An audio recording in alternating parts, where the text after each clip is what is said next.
Om Swastiastu. Oke, di sini Tiang ingin membuat sedikit testimoni mengenai Tiang dulu sempat menjadi seorang haka. Oke, Tiang lahir di keluarga yang memang haka. Dulu Tiang lahir di Sulawesi Selatan. Oke, Tiang haka dari kecil ya, dari bayi udah ikut acara haka, udah kayak sembahyang haka, udah sering mendengarkan orang baca Bhagavad Gita, udah ikut Agnihotra dengan cara Hare Krishna atau Sampradaya. Oke, setelah itu sempat off lumayan lama. Setelah itu Tiang ikut lagi, seperti ada kerinduan gitu kan, udah lama nggak ikut. Setelah itu SMA udah mulai kayak mencari, ada kerinduan gitu, ada kerinduan ingin lagi ikut Hare Krishna, ingin lagi ikut berjapa, menyebut nama-nama Krishna gitu, ingin lagi ikut Agnihotra. Habis itu setelah nikah, setelah Tiang SMA, ternyata terjadi suatu perpecahan di desa Kerteraharja di Sulawesi Selatan.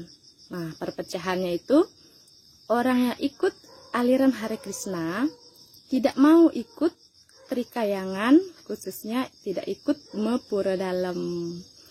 Nah, karena orang di desa Kerteraharja itu notabene dari Bali, kan pasti ikut Trikayangan. Nah, yang haka ini, yang Hare Krishna ini tidak ikutlah Mempura Dalam, sehingga terjadi pro kontra. Oke, yang tidak ikut Hare Krishna ini dia memisahkan diri. Lumayan banyak orangnya, sekitar ratusan kakak yang kontras artinya dengan Sampradaya Hare Krishna ini, karena begitu banyaknya tradisi Bali yang sudah dirubah. Kelihatan banget perubahannya gitu.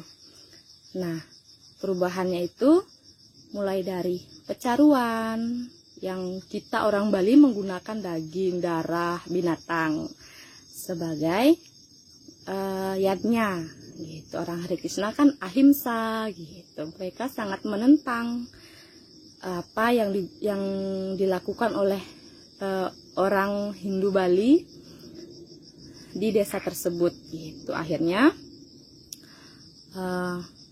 yang kontra dengan haka ini memisahkan diri gitu. Mereka membuat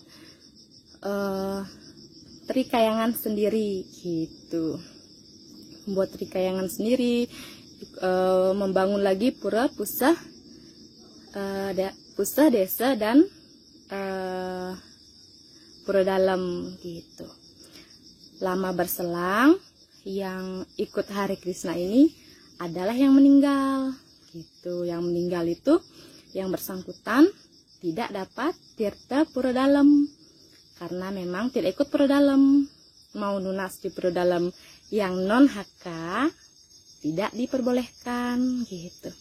Akhirnya yang keluarga yang bersangkutan lunas tirta ke Bali. Nah, di Bali dipertanyakanlah kenapa sampai seperti itu. Begitu. Akhirnya gonjang-ganjing, ternyata keluarga yang ikut Hare Krishna itu mulai kelihatan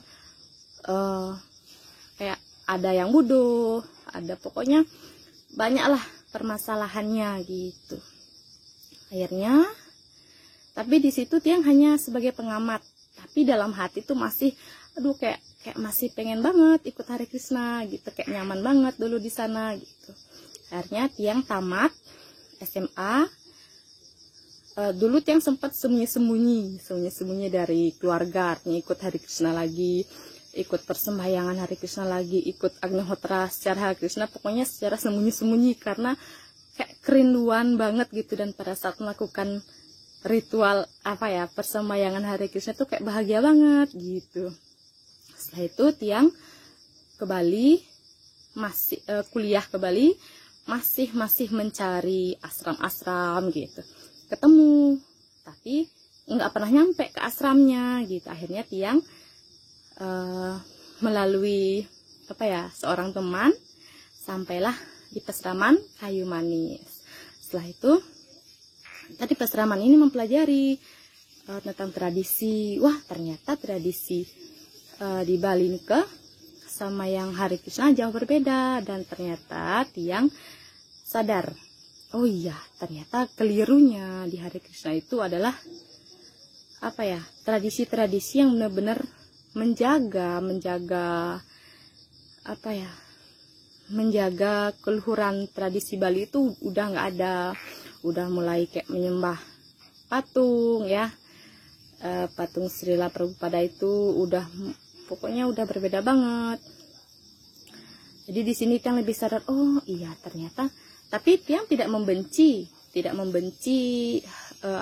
aliran Hare Krishna itu, tapi Tiang malah sadar, oh ternyata ada di Bali yang lebih, ternyata Tiang di Bali menemukan pesraman yang benar-benar ajak Bali, dan disinilah Tiang artinya belajar, oh ternyata kelirunya di sini gitu. Dan sekarang kan memang lagi